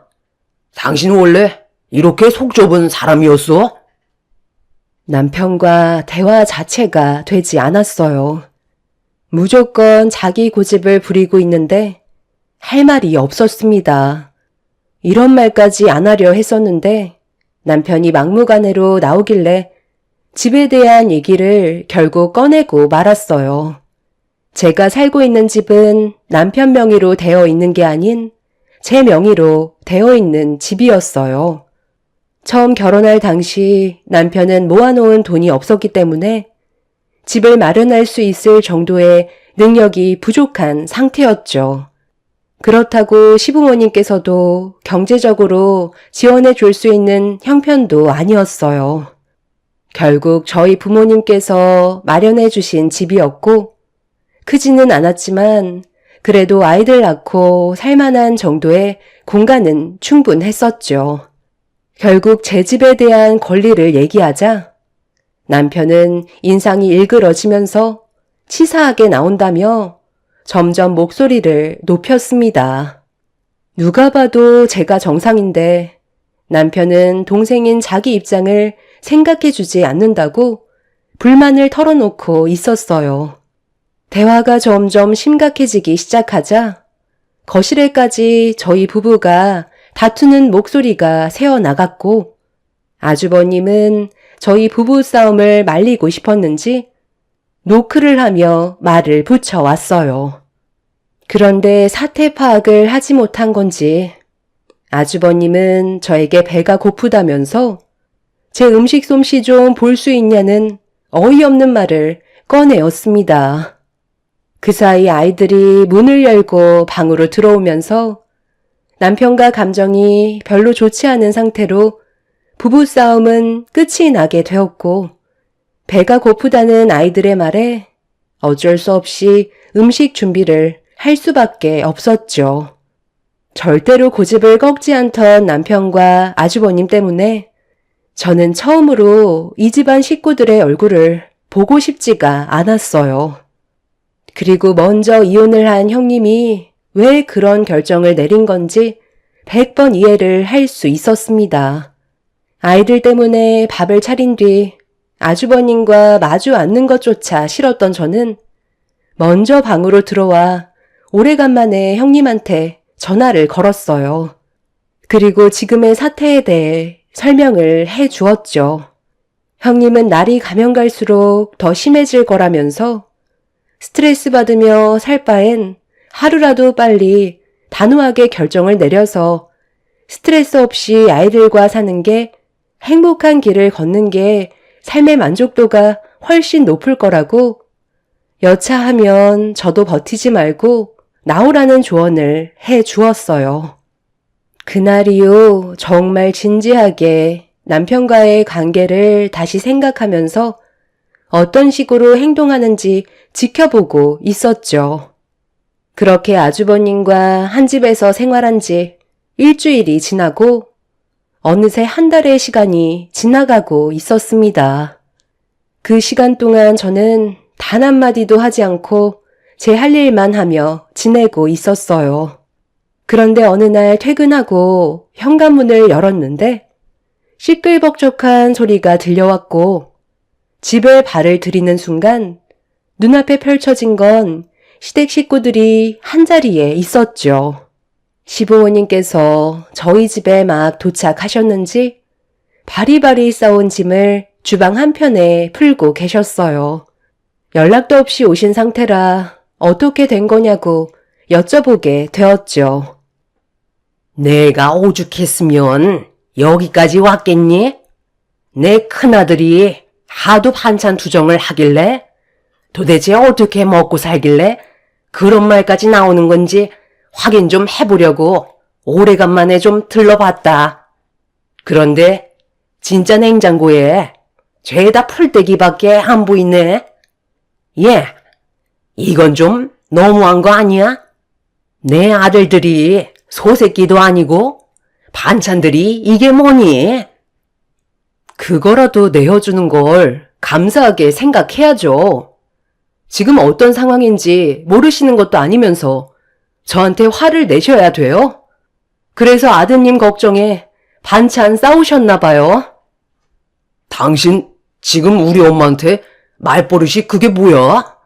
먼 길 오셨는데 고생하셨다는 말이 먼저 나와야 되는 거 아니야? 날이 가면 갈수록 왜 이렇게 실망만 안겨주는 건데? 언제까지 이런 식으로 살아갈 거야? 서로 웃으면서 대화하면 충분히 좋은 분위기 만들어갈 수 있는데 퇴근하자마자 얼굴을 붉혀야 되겠어? 자극하지 말고 그냥 놔둬라. 재수씨가 언제 나를 대접해 주기라도 했냐? 맨날 소새끼 마냥 풀떼기만 씹어먹는데도 눈 하나 깜빡 안 하잖아. 너는 여자니까 아무래도 불편한 점들이 많겠지. 그래도 일자리 알아볼 동안만 신세 좀 지겠다는 건데 네가 이해해주면 가정의 평화가 오는 거 아니야? 왜 이렇게까지 화를 내는 건지 나는 이해를 못하겠다. 오래간만에 고기 반찬들 좀 가져왔으니까 상 좀 차려봐라. 그리고 집안꼴이 이게 뭐니? 청소는 하고 사는 거야? 제가 언제까지 이해를 해줘야 되는 거죠? 한 달 동안 집 밖으로 나가지도 않고 맨날 집에만 처박혀서 밥만 축내는 50 먹은 아주버님을 언제까지 수발 들면서 살아야 하는 건데요. 일자리를 알아본다고요? 그냥 내 집에서 삼시세끼 밥만 축내면서 맨날 TV 보며 인생을 허비하고만 있다고요. 저는 더 이상 이렇게는 못 살겠어요. 당신 정말 이럴 거야? 형도 어느 정도 시간이 필요하니까 그런 건데 왜 이렇게 앞뒤가 꽉 막힌 사람처럼 행동하는 건데? 정말 답답해서 못 살겠다. 그래, 말 한 번 잘했다. 나도 답답해서 못 살겠다. 어느 누가 이런 삶을 살고 싶겠어? 당신은 아주버님 이혼한 것만 안타깝게 생각하지. 내가 힘든 건 단 한 번도 생각해주지 않았잖아. 더 이상은 이렇게는 못 살겠어. 우리 차라리 이혼하고 당신이 그렇게 위하는 아주버님이랑 평생 함께 살아. 그리고 어머님이 낳으신 아들들 천년만년 음식 해 먹이세요. 저는 이런 식으로 제 인생 허비하고 싶지 않네요. 당장 제 집에서 나가주시죠. 오늘부로 저는 이 사람이랑 끝낼 거예요. 시모는 제 입에서 이혼하겠다는 말이 나오자 갑자기 태도를 바꾸면서 쩔쩔매기 시작했어요. 아주버님에 이어 남편과도 이혼을 하게 됐으니 정신이 번쩍 들었던 거죠. 그런데 이미 저는 더 이상 이 지긋지긋한 집안과 함께 하고 싶지 않았습니다. 답이 없는 사람들과 살 바엔 차라리 이혼하고 아이들과 함께 사는 게 제 삶을 찾을 수 있을 것 같았죠.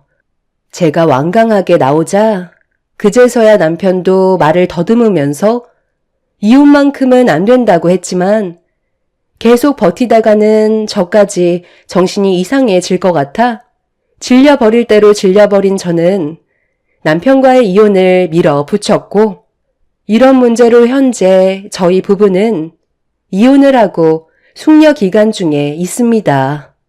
그런데 문제는 아직까지 저를 이해 못한다는 거예요. 이렇게까지 나오면 남편이라는 사람이 이제 그만 정신 차리고 뭐가 잘못되고 있는 건지 파악을 해야 되는데 남편은 오히려 제가 정신적으로 문제가 있다고 합니다. 아주버님이 술에 찌들어 음주운전을 하다가 교통사고로 지금 사경을 헤매고 있는데도 남편은 이 모든 게 제 탓이라고 오히려 화를 내고 있어요. 저와 남편이 이혼을 해서 아주버님이 너무 마음이 아파 술을 먹고 운전을 했다는데 그게 제 잘못인가요? 시부모님도 이런 상황들이 저로 인해 시작됐다고 하네요. 반대로 저희 부모님께서는 시댁 식구들의 행동을 이해할 수가 없다고 하십니다. 여러분들은 제 사연을 들어보셨을 때 어떤 생각이 드시나요? 정말 제가 잘못했나요? 아주버님을 받아들이고 평생 밥수발 들어줘야 했던 건가요? 제가 이해심이 부족하다고 생각하시나요? 도대체 뭘 어떻게 받아들여야 할지 모르겠네요.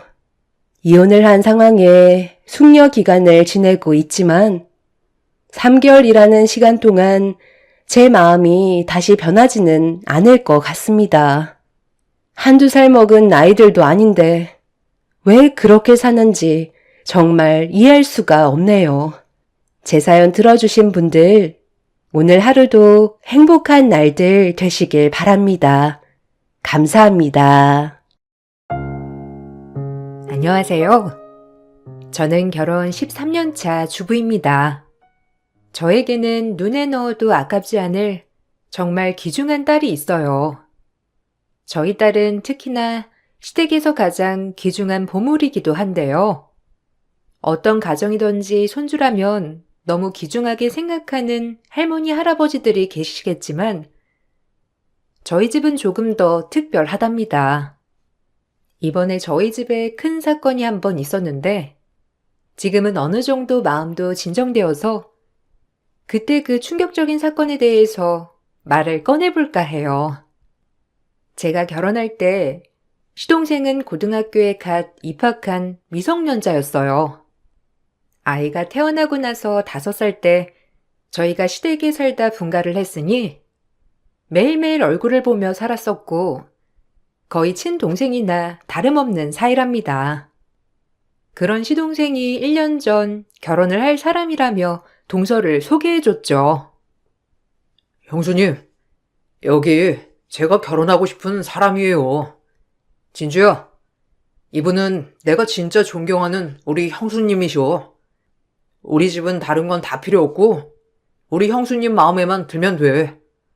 엄마도 우리 형수님 말이라면 전적으로 다 믿는다니까. 형수님이 오케이 하면 집안 사람들 다 오케이 하는 거야. 알지? 우리 귀여운 조카도 우리 집 실세니까 우리 잘 보여야 돼. 아유, 도련님, 농담도 잘하시네요. 안녕하세요. 반가워요. 보시다시피 저희는 결혼한 지도 오래됐고 시동생은 10년 넘게 봤어서 이렇게 농담도 하는 사이가 됐네요. 안 그래도 말씀은 많이 들었는데 실물이 더 아름다우시네요. 어떻게 우리 시동생이랑 만나게 된 거예요? 듣기로는 회사 다니다 만나게 됐다고 하던데. 네, 거래처 담당이셔가지고 친하게 지내다가 이렇게 됐네요. 반갑습니다. 잘 부탁드려요, 형님. 철우 씨한테는 형수님 조카 얘기 정말 많이 들었어요. 특히 철우 씨가 조카를 너무 예뻐하더라고요. 한번 뵙고 싶다고는 많이 말씀드렸었는데 이렇게 만나 뵙게 되었네요. 사실 어머님, 아버님 먼저 뵈야 하지 않을까 했었는데 철우 씨는 형수님을 먼저 보는 게 낫다고 했어요. 아, 그래요? 아, 왜 그랬지? 어쨌든 너무 반가워요. 사실 시동생이 결혼할 사람 있다고 하길래 엄청 놀랬었거든요. 몇 년 전까지만 해도 결혼 안 하겠다고 가족들한테 통보까지 했었는데 이렇게 결혼할 사람을 데리고 와서 놀랬어요. 그만큼 진주 씨가 좋은 사람이라서 마음이 바뀐 건가 봐요. 우리 잘 지내봐요. 네, 형님 말씀 편하게 하세요. 제가 형님보다 15살 어린데 불편해하지 마시고 편하게 말씀해 주세요. 저도 철우 씨 아니었으면 결혼 이렇게 일찍 할 생각 안 했을 것 같아요. 저는 철우 씨가 형님이랑 조카 얘기를 정말 너무 많이 해가지고 어떤 분이신지 정말 궁금했어요. 저야말로 앞으로 잘 부탁드려요. 앞으로 더 친해졌으면 좋겠어요. 처음 봤던 동서는 활발하고 싹싹했어요. 40대였던 저보다 15살이나 더 적었지만 어린 티가 전혀 느껴지지 않을 정도로 예의도 바르고 밝은 사람이었어요. 성격이 저렇게 밝으니까 시동생이 반했던 거구나 딱 느껴지더라고요. 집안에 사실 활달한 사람은 없었는데 동서가 들어오면 집안 분위기가 확 달라지겠다는 생각을 했었죠. 종종 시동생 커플들과도 식사를 하면서 시간을 보냈었고 그때마다 동서는 제 딸도 너무나 이뻐했어요.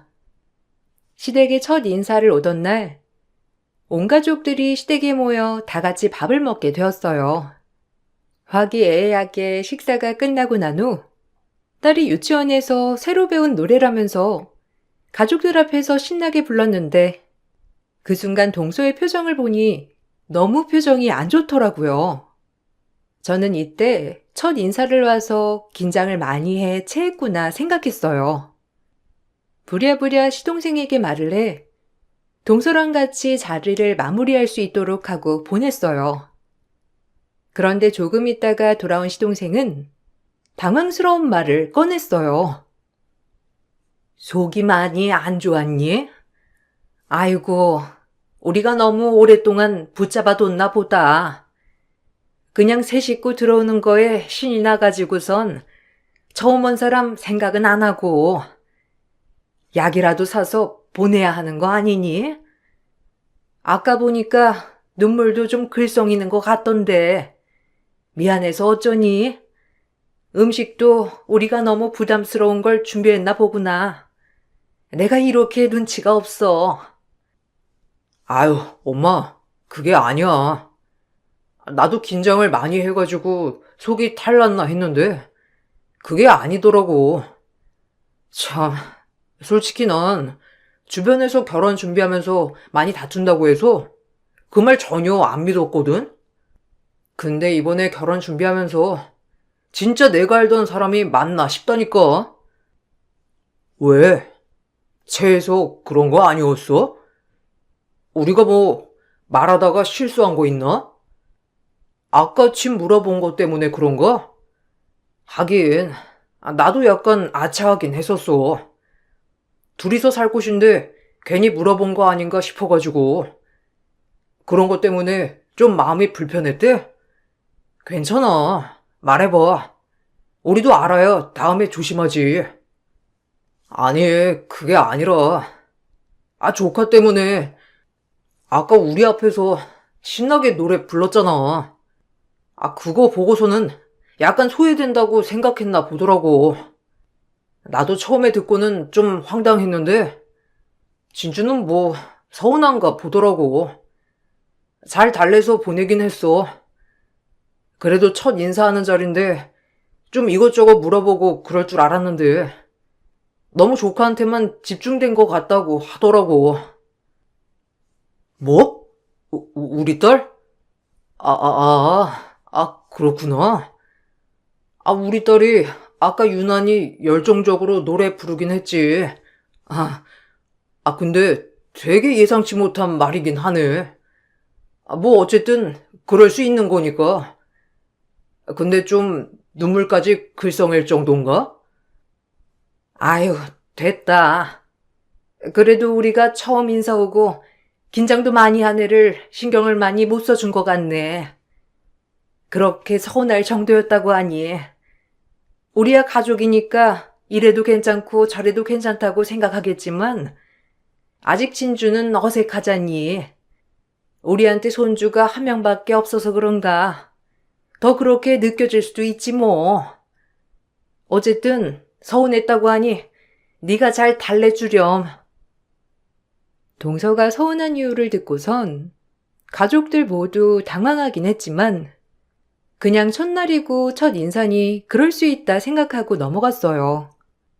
그 후에도 뭐지? 싶은 일들은 종종 일어났는데 결혼을 준비하던 와중에 갑자기 시동생이 차를 바꿨더라고요. 사실 신혼집도 시동생이 준비를 하고 이것저것 들어가는 돈도 많았을 텐데 어떻게 차까지 새 걸로 거기다가 훨씬 큰 차량으로 바꿨길래 혹여나 사돈댁에서 준비해 주신 건가 싶은 생각도 들더라고요. 어머, 도련님, 차도 바꾸셨어요? 이거 혹시 장인 장모님께서 해주신 거예요? 요즘은 장인 장모님 사이사랑이 장난 아니라고 하던데. 오, 도련님, 이렇게 좋은 차도 바꾸고 행복한 결혼 하시네요. 이거, 그거 아니에요. 저번에 진주랑 얘기하다 보니까 차를 바꾸는 게 좋을 것 같다고 하더라고요. 나중에 아이도 낳고 그러면 작은 차보다 큰 차가 더 낫다고 하면서 원래 집 사는데 돈 다 쓰려고 했는데 거기서 조금 빼서 사는 게 낫지 않을까 해가지고 뭐 그래서 바꾸게 됐어요. 어차피 나중에 바꿀 거 그냥 지금 했다 생각하려고요. 어머, 진짜요? 이 차 작년에 새로 뽑은 차 아니었어요? 그럼 전에 타던 차는 다 처분하고 이걸로 바꾼 거예요? 와, 도련님 진짜 찐사랑이구나. 우리 남편은 내가 딸이랑 넓게 쓰자고 차 바꾸자고 해도 안 바꾸는데. 동서 말이라면 딱 듣는 거 보니 신기하네요. 그래도 집 사는데도 부담이 좀 있다고 한 거 아니었어요? 차 멀쩡했는데 조금 있다가 사도 괜찮을 것 같은데. 진주가 보기에는 엄청 순해 보여도 한번 고집 부리면 제가 이기지를 못하거든요. 자기가 결정한 건 추진해야 성이 풀리는 스타일이라서 이번에도 이것 때문에 엄청 투닥거리긴 했어요. 뭐 그래도 제가 져야죠. 어차피 저도 바꾸려고 했던 거였으니 그냥 좋은 게 좋은 거다 생각하기로 했어요. 형수님, 가족들한테는 이거 비밀이에요. 알았죠? 그냥 제가 바꾸고 싶어서 바꾼 걸로 해요. 시동생은 워낙 성격이 순하고 다툼을 별로 좋아하지 않는 편이라서 그런가 동서 말은 거의 다 듣는 듯 했어요. 중간중간 터무니없는 요구를 하는 것 같았지만 어쨌든 시동생이 다 받아주더라고요. 정말 찐 사랑이구나 생각도 했지만 한편으로는 조금 걱정이 되기도 했고 첫인상과는 다른 사람일 수 있겠다는 생각을 그때 처음 하게 되었어요.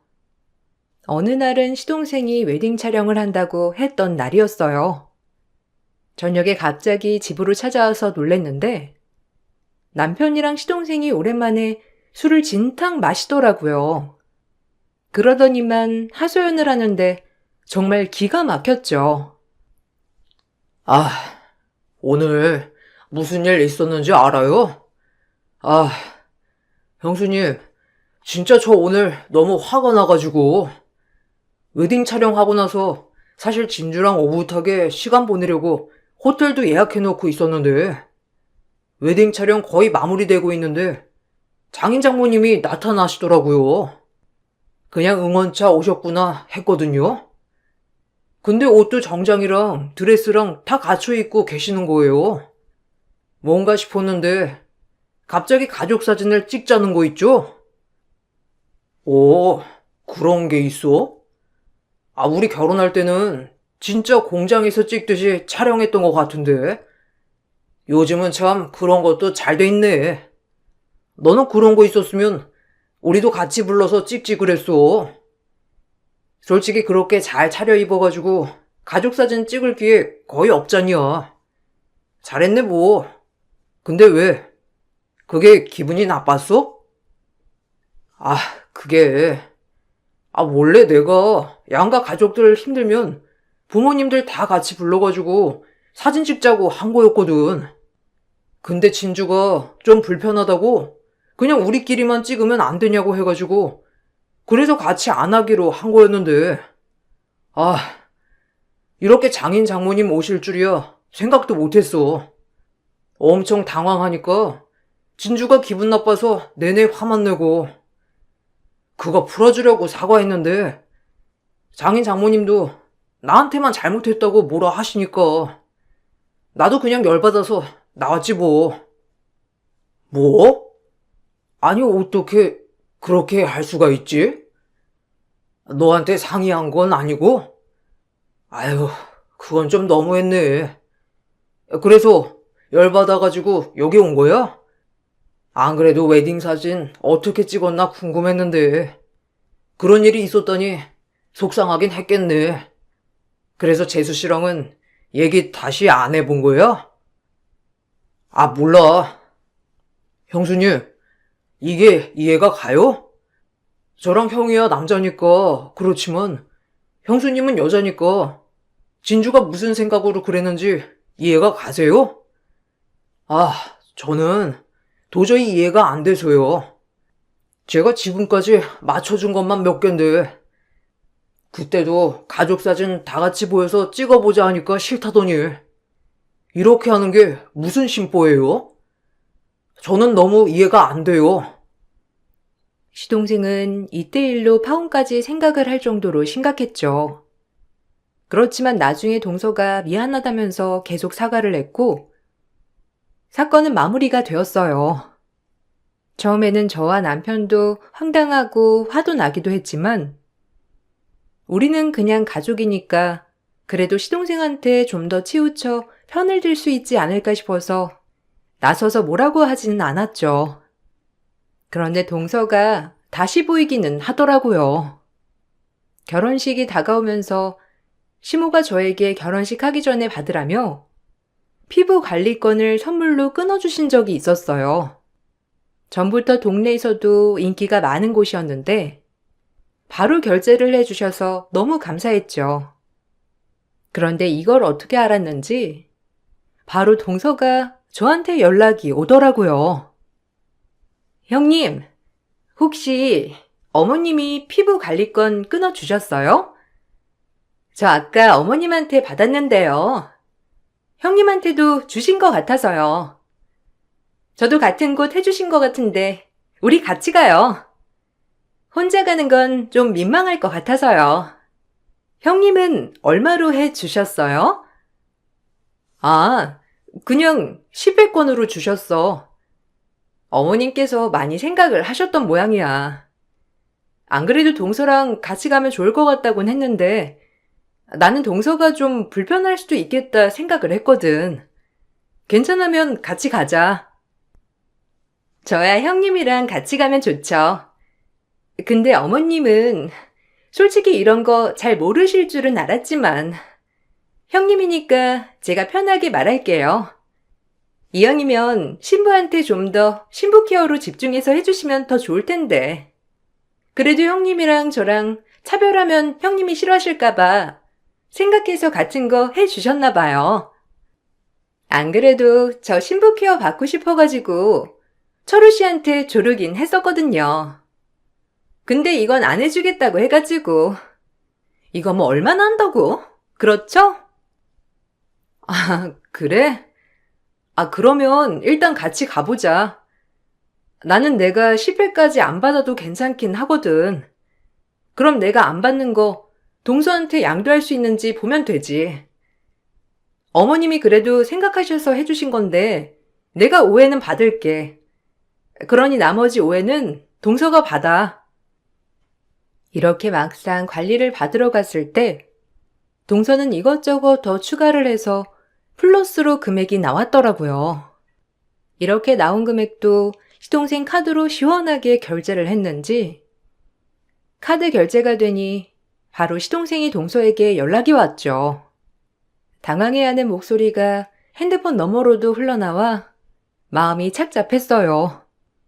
우여곡절 끝에 결혼식이 끝이 나고 나서도 사건은 멈추지 않았어요. 신혼여행지에서 신나게 지내야 할 시동생이 급하게 남편에게 연락이 왔죠. 그 용건은 바로 돈이 부족하다는 말이었습니다. 당신 혹시 우리가 주기로 한 돈 다 준 거 아니야?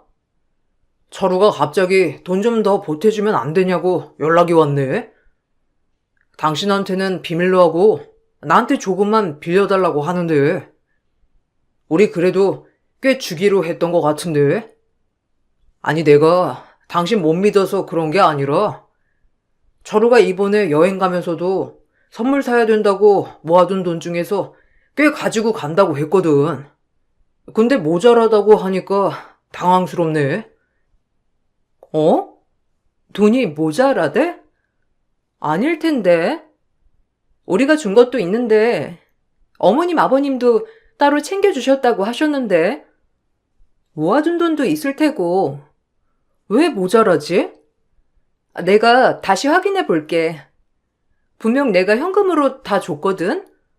내가 혹시라도 잘못 준 거일 수도 있으니까 한번 찾아볼게. 근데 잘못 줄 수가 없는데 말이야. 그러게 애가 어디다 두고 가버린 거 아니야? 우리도 처음에 해외여행 갔을 때 비자 카드 아닌 곳에 돈 넣어둬가지고 빈곤하게 있다가 오긴 했잖아. 얘가 또 날 닮아가지고 그런 거 아니야? 생각보다 물가가 비쌀 수도 있는 거고. 어쨌든 우리가 신혼여행 간 지 오래됐으니까 뭐 잘 모를 수도 있으니 일단 보내달라고 했던 돈도 보내주고 나중에 물어보지 뭐. 나중에 신혼여행지에서 돌아온 시동생에게 남편이 슬쩍 물어보니 동서가 가방을 엄청 샀다고 하더라고요. 거기다가 명품 옷이며 이것저것 선물용이라면서 샀다고 하는데 정작 주변에서 선물로 받았던 건 없었죠. 결혼 준비부터 신혼여행지 사건까지 쭉 보면 동서의 씀씀이가 생각보다 크다는 걸 알겠더라고요. 조금 시간이 흐르고 남편이 갑자기 저한테 고민이 있다면서 슬그머니 얘기를 꺼내기 시작했어요. 그 재수씨 말이야. 지방에서 쭉 나고 자랐다고 했지? 아 사실 재수씨가 여기 사람이 아니니까 뭐 과거 일 어쩌고 이런 걸 들을 일이 없으니 그냥 별 생각은 안 했었는데 우리 회사에 김대리 있지? 김대리가 재수씨랑 동창이더라고. 같은 고등학교를 나왔대. 저번에 우리 밖에서 다 같이 밥 먹었을 때 그때 지나가다가 본 모양이야. 어머, 그래? 신기하다. 여기서 지역도 멀고 거기 작은 학교라고 하지 않았어? 그래서 동서도 여기 오고 나서는 동창들 거의 만난 적 없다고 했는데 언제 한번 서로 소개해줘. 엄청 반가워하겠네. 근데 왜? 왜 그렇게 조심스럽게 말해? 아 그게 김대리 말로는 재수씨가 고등학교 때 좀 좋은 애는 아니었다고 하더라고. 소문이 많이 안 좋았나 봐. 김대리도 처음에는 그냥 말하지 말까 생각했었는데 회식하다가 말하더라고. 내가 괜한 얘기를 들은 건가? 그 얘기 듣고 나니까 재수씨 얼굴 보면 좀 그러기도 해서. 당신은 어떻게 생각해? 그냥 과거는 과거일 뿐이지? 뭐, 우리가 끝까지 몰랐으면 솔직히 그럴 거라고는 전혀 생각을 못 했을 거잖아. 그만큼 지금은 싹싹하고 성격도 좋고 시동생이랑도 잘 지내던데? 어머님이랑도 자주 만나는 것 같고 과거야 우리가 알 수 있는 건 없으니까 일단 소문만 듣고선 믿을 수 없으니 어쩔 수 없지. 그냥 못 들은 걸로 하고 넘어가. 얘기한다고 해서 뭐 달라질 것도 없고. 남편은 찝찝했지만 그렇다고 과거를 밝힌다고 해서 뭔가 달라질 게 있을까란 생각을 했었어요. 지금 생각해보면 이때가 좀 더 일찍 벗어날 수 있는 기회였겠구나 싶기도 했네요. 어쨌든 소문이 그렇다고 했던 거와는 다르게 막상 만나면 너무나 좋은 사람이었고 화 한 번 내지 않는 동서였어요. 더군다나 앞선 여러 사건들이 싹 사라질 정도로 살림도 살뜰하게 잘하고 시동생과도 시댁과도 잘 지냈죠. 가끔씩 시동생 부부와 함께 밥을 먹을 때가 있었는데 만날 때마다 동서는 저희 딸을 너무 살뜰하게 잘 봐줬어요. 동서, 진짜 동서 오고 나니까 우리 딸이 너무 좋아해서 내가 질투날 정도야. 어떻게 이렇게 아이가 동서를 좋아하지? 동서도 어떻게 이렇게 아이를 잘 봐? 너무 신기하다. 그러고 보니 동서 임신 준비하고 있다고 했지? 몸 건강 잘 챙겨. 요즘은 마음이 편안해야 한다고 하더라고. 나도 더 늦기 전에 둘째 있었으면 좋았겠지만 뭐 이젠 우리 딸로 충분하지 뭐. 형님, 저는 수빈이 같은 딸 낳으면 정말 소원이 없을 것 같아요. 이렇게 야무지고 착하고 순하고 얼마나 좋아요. 솔직히 말하면 저 형님네랑 이렇게 식사하는 것도 다 수빈이 만나라고 하는 거라니까요. 전에는 남편이 조카를 엄청 좋아하길래 왜 이렇게 애틋하나 생각도 들었었는데 막상 수빈이 만나보니까 왜 그런지 알 것 같아요. 그렇지? 여보, 수빈이가 엄청 귀염둥이라니까. 우리 집에는 보물이야, 보물. 그렇죠, 형수님? 그나저나 형수님 임신하셨을 때도 이렇게 힘드셨어요? 저희도 아이 가지려고 엄청 노력하는데 한 번을 성공 못 하더라고요. 제가 요새 일을 너무 많이 해서 그런가, 피곤해서 그런가, 요즘은 그냥 병원에 가서 검사라도 받아야 하나 생각하고 있다니까요. 그래, 네가 가서 검사를 받아봐. 내가 보기에는 네가 너무 일만 해서 그런 것 같아. 운동도 하고 영양제도 챙겨 먹어야지. 재수 씨만 노력할 게 아니라 네가 더 노력해야지. 요즘은 젊다고 다 빨리 임신하는 건 아니니까 여유롭게 신혼도 즐기고 해라. 아주버님, 저희는 얼른 수빈이 같은 딸 낳고 싶은걸요? 신혼도 중요하지만 딸이랑 오붓하게 시간 보내면 얼마나 좋겠어요. 수빈이를 자주 봐야 저희가 딱 이렇게 똑 닮은 아이를 낳지 않을까요? 형님이 기운도 주세요. 저희 노력하는 만큼 얼른 아이 가질 수 있게 형님이 응원해 주시면 더 좋을 것 같아요. 시동생 부부와의 식사 자리는 늘 화기애애했어요. 중간중간 저보다 더 나서서 딸을 데리고 나가 놀아준 덕분에 저도 편하게 식사를 할 수 있었죠. 그런데 이상하게 한 번씩 이렇게 식사를 하고 나서 집에 오면 딸이 이상한 소리를 하기도 했어요. 매일 딸을 돌아가면서 재우는데 어느 날은 남편이 딸을 재우더니 오늘은 이상한 소리를 했다면서 말을 했어요. 여보, 혹시 여보 딸한테 이런 말 한 적 있어? 용돈 준다고 하는 거. 딸이 갑자기 자기한테 용돈을 달라고 하네. 자기랑 놀려면 돈을 줘야 한다면서 나한테 돈을 주래. 혹시 여보도 이런 말 들은 적 있어? 아니, 전에는 그런 말 한 번 한 적이 없다가 갑자기 말하니까 이상하네. 혹시 친구들한테서 들은 걸까? 그런 얘기는 한 적이 없는 것 같은데 말이야. 그래? 내일 한번 유치원에 물어볼게.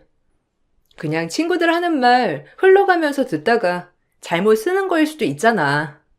그러고 보니 요새 자꾸 이상한 말을 하더라고.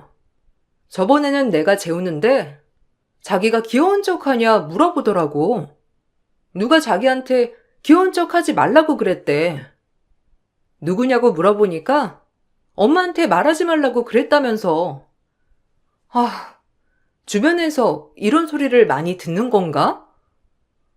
그러게. 나도 저번에 그런 말 듣긴 했는데 그냥 친구들이랑 장난하면서 들었던 말인가 했거든. 근데 자꾸 말하는 거 보니 심각한가 보다. 나도 물어보니 아빠한텐 말하면 안 된다고 해서 더 이상 안 물어봤어. 나중에 수빈이한테 슬쩍 물어봐야 되겠네. 누가 그런 소리를 하는 거지? 아유, 정말 잡히기만 해봐. 딸이 이상한 소리를 하기 시작하면서 저와 남편은 왜 자꾸 그런 걸까 고민을 했었어요. 그러다가 얼마 안 지나 왜 그런지 이유를 알게 되었어요. 시댁 식구들이 다 같이 모여 식사를 하기로 한 날, 7살 딸은 작은 엄마가 생겼다고 동서 뒤를 졸졸 쫓아다니더라고요.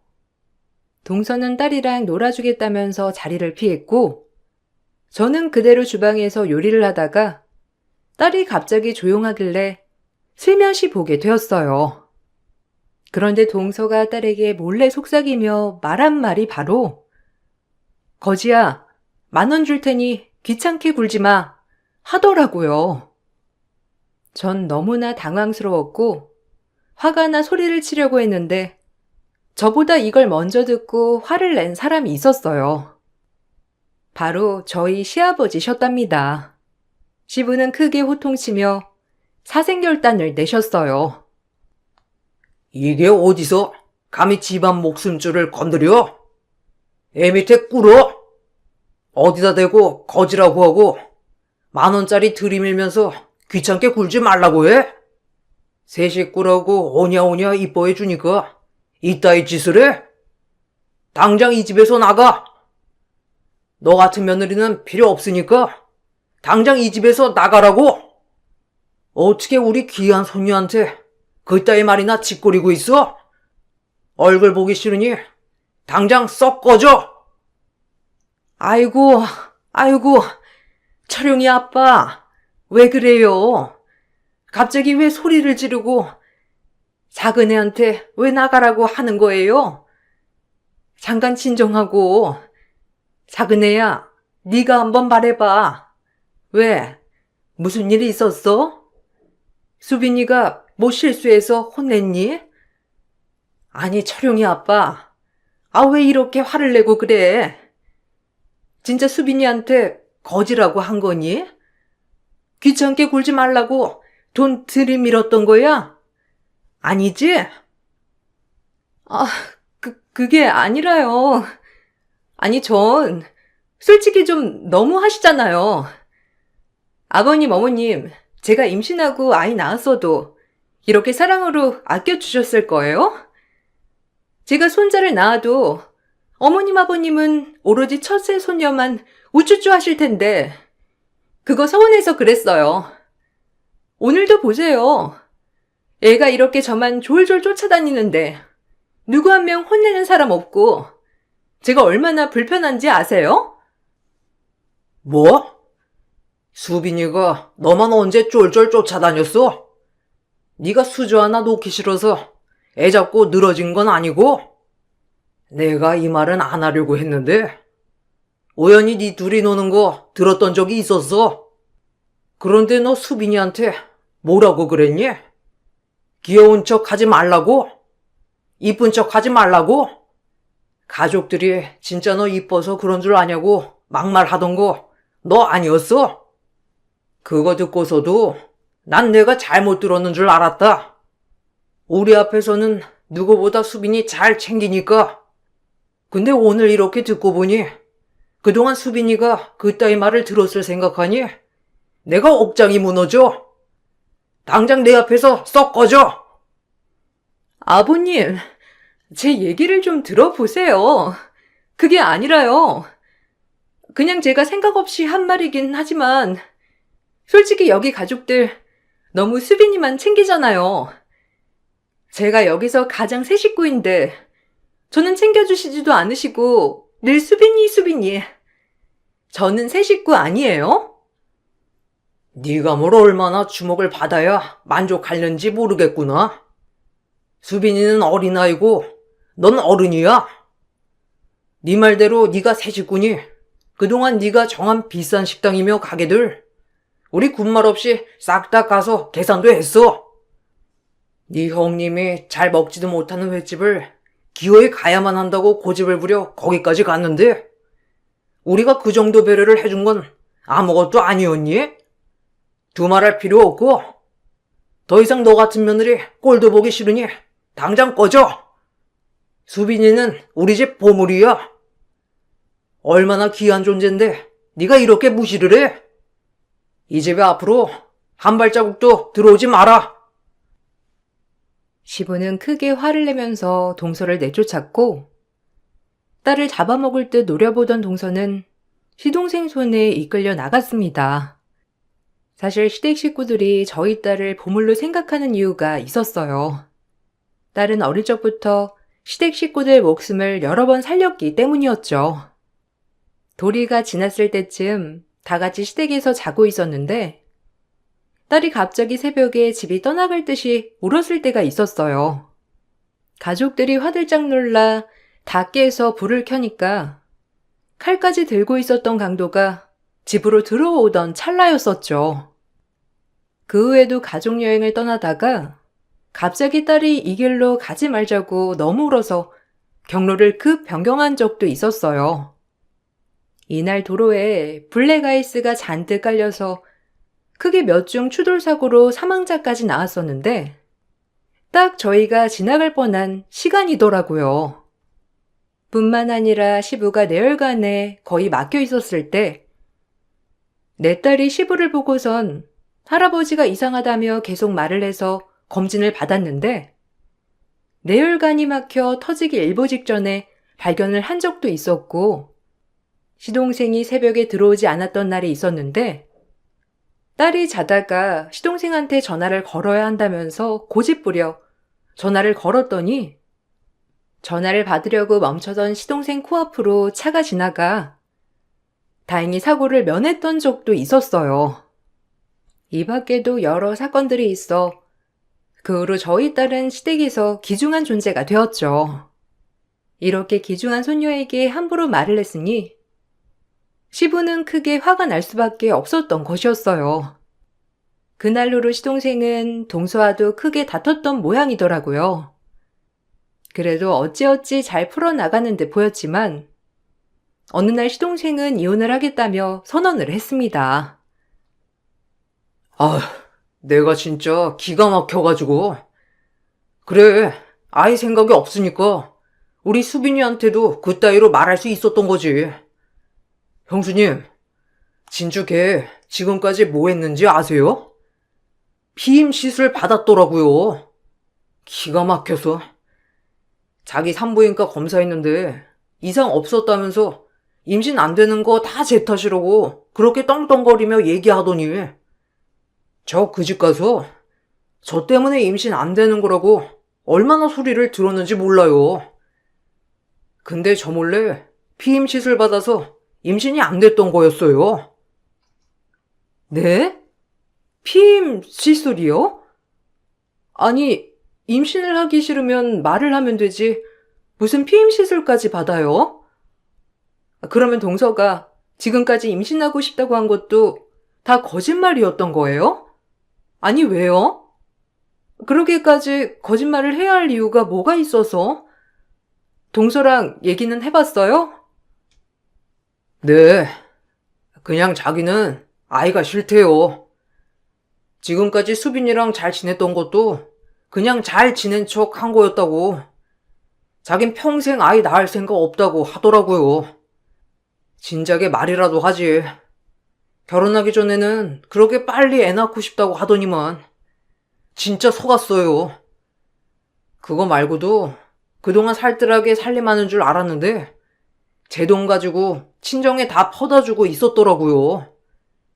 그나마 마이너스 아니니까 다행이라고 해야 할지. 에휴. 동서는 생각보다 더 놀라운 사람이었어요. 저희에게 했던 말들은 죄다 거짓이었죠. 누구보다 시동생은 더 이상 동서를 믿지 못하겠다며 이혼하겠다고 선언을 했어요. 시동생 말로는 동서도 이혼을 원할 거라고 했지만 동서는 끝까지 이혼은 하지 않겠다고 고집을 부렸죠. 아무리 시동생에게 말을 해도 통하지 않았는지 저에게까지 연락이 오더라고요. 형님, 그래도 너무하시네요. 어떻게 상황은 잘 풀리고 있는지 저한테 연락이라도 해주셔야 하는 거 아니에요? 솔직히 남편이야 저쪽 집 사람이지만 형님이랑 저는 외부 사람이잖아요. 그러면 저랑 편 먹고 어떻게든 잘 풀려고 해야지. 뭐 어쨌든 남편은 자꾸 헤어지자고 저한테 겁주는데 진심은 아닌 거 알지만 계속 집에는 안 들어오고 있어서요. 혹시 거기 있어요? 와, 이런 게 뻔뻔하다고 하는 거구나. 어떻게 나한테 아무렇지 않게 연락을 해올 수가 있어? 진짜 신기하다. 나는 죽어도 그렇게 못할 것 같은데. 우리 딸한테 한 말 사과나 해. 그따위 말 짓거려 놓고 지금 나한테 뭐? 서운해? 장난하자는 거야? 내가 이 집 사람이든지 외부 사람이든지 그건 아무 상관없고 너 같은 애랑은 같은 편 안 먹어. 어머, 형님, 어떻게 너라고 하실 수가 있어요? 저한테 그렇게 동서 잘만 했으면서 형님도 생각을 해보세요. 제 입장을. 저는 이제 들어온 새 식구인데 고작 7살 꼬맹이한테 시선이 집중되면 서운하지 않겠어요? 이거 완전 또라이네. 뭔 생각으로 사는 거야? 어떻게 어린애랑 어른이랑 비교를 하고 앉아있어? 진짜 욕을 먹고 싶어서 전화를 했는가 본데 너한테는 욕도 아까워. 꼴 보기도 싫으니까 꺼져! 버라이어티에 했던 동서는 결국 시동생의 이혼 소송으로 헤어지게 되었어요. 이혼 소송을 하면서 그동안 속이고 피임을 해왔던 것, 재산을 친정에 전달한 것 등등 여러 가지 사유들이 받아들여지게 되었고 시동생은 위자료를 받고 헤어졌답니다. 처음에는 딸도 조금 불안해하고 마음 아파했지만 저와 남편뿐만 아니라 시댁 식구들이 딸의 마음을 치유하기 위해 오랫동안 노력했고 지금은 많이 괜찮아졌어요. 잘 모르는 사람들은 정말 손주 조카 때문에 이혼을 한 거라고 생각을 하시더라고요. 정말 저희가 우리 딸에게 너무 유난인 걸까요? 여러분들의 의견은 어떠신가요? 저희 시댁 얘기를 들어주셔서 모두 감사드려요. 여러분들 곁에는 늘 긍정적이고 좋은 기운을 주는 사람들만 가득하셨으면 좋겠습니다.